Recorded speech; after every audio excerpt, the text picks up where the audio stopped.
अगर आपसे मैं पूछूं कि एग्रीकल्चर कितने साल पुराना है, कितने बच्चों को पता है? आपसे अगर पूछा जाए कि एग्रीकल्चर कितना पुराना है, जब आप अपना एवोल्यूशन पढ़ोगे ना, तो एवोल्यूशन में ये लिखा हुआ है कि एग्रीकल्चर आपका 10 से 15,000 15,000 साल पुराना है। इतने हजार साल पुराना हमारा एग्रीकल्चर है। ठीक है, मैं आपको समझाने की कोशिश करता हूँ। एक्चुअल में क्या है कि एग्रीकल्चर जो है वो कैसे डेवलप हुआ? ह्यूमन ने क्या किया, कुछ क्रॉप को उगाना शुरू किया, कुछ क्रॉप्स को वो उगाता था।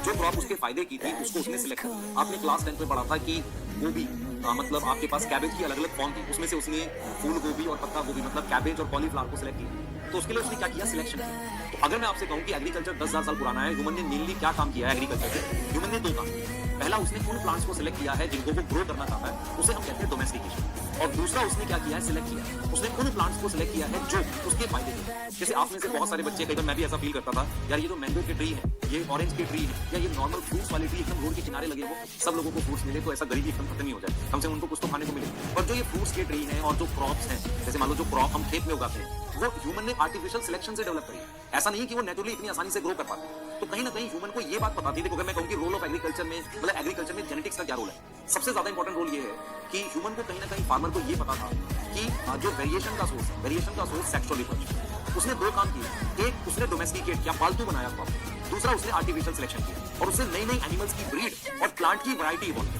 मेरी बात समझ में आ रही है? तो फार्मर्स